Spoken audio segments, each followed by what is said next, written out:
گردن نہ جھکی جس کی جہانگیر کے آگے، جس کے نفس گرم سے ہے گرمی احرار۔ ناظرین، علامہ اقبال نے یہ شعر شیخ احمد فاروقی سرہندی کے تعلق سے کہا تھا، جنہیں عموماً مجدد الفسانی کے نام سے جانا جاتا ہے۔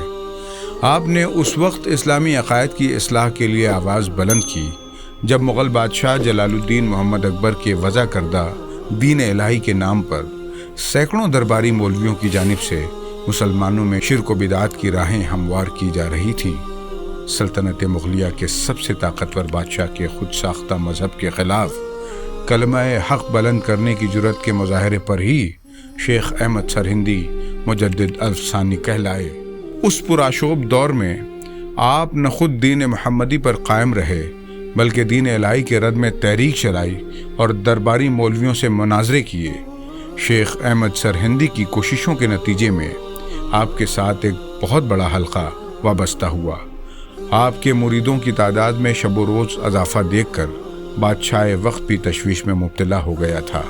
آپ کی بڑھتی مقبولیت کے سبب مغل شہنشاہ اکبر کے بیٹے محمد جہانگیر نے شیخ احمد سرہندی کو قلعہ گوالیار میں نظر بند کرنے کی جسارت بھی کی، جس کا خمیازہ جہانگیر کو مہابت خان کی لشکر کشی کی شکل میں بھگتنا پڑا تھا۔ تاہم بعد میں جہانگیر کو اپنی غلطی کا احساس ہوا اور اس نے شیخ احمد سرہندی کو نہ صرف رہا کیا بلکہ ان سے معافی طلب کی اور بقیہ عمر شیخ کے ساتھ ہی وابستہ رہا۔ نیز اس نے اکبر کی جانب سے جاری کردہ تمام غیر شرعی اور غیر اسلامی قوانین بھی واپس لے لیے۔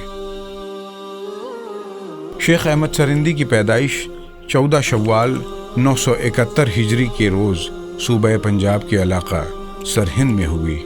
آپ امیر المومنین حضرت عمر بن خطاب سے نسبت رکھتے تھے۔ اسی بنیاد پر شیخ احمد فاروقی سرہندی کہلائے۔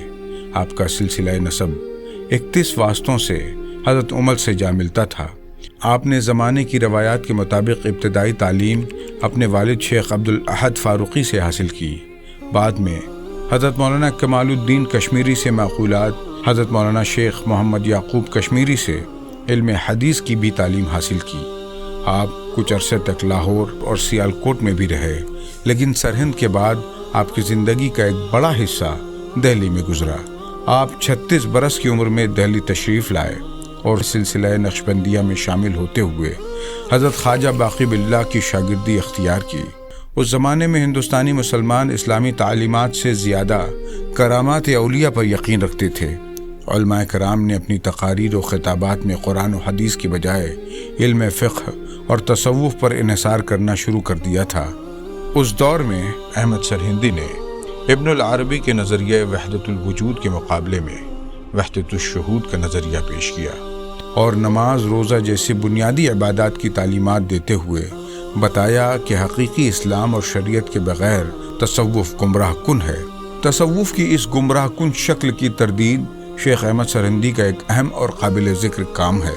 آپ نے اس سلسلے میں اثبات النبوت اور اسلامی فلسفہ تصوف پر توحید شہودی جیسی تصانیف ترتیب دی۔ شیخ احمد سرہندی کی وفات 63 برس کی عمر میں 28 صفر 1034 ہجری کے روز سرہند میں ہوئی اور آپ وہیں مدفون ہوئے۔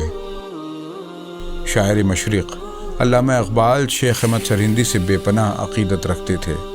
بال جبریل میں پنجاب کے پیرزادوں کے نام سے ایک نظم میں اقبال نے اپنی عقیدت کا اظہار کچھ اس طرح کیا ہے: حاضر ہوا میں شیخ مجدد کی لحد پر، وہ خاک کے ہے زیر فلک مطلع انوار۔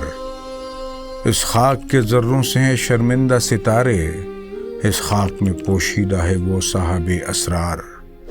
گردن نہ جھکی جس کی جہانگیر کے آگے، جس کے نفس گرم سے ہے گرمی احرار۔ وہ ہند میں سرمایہ ملت کا نگہباں، اللہ نے بر وقت کیا جس کو خبردار۔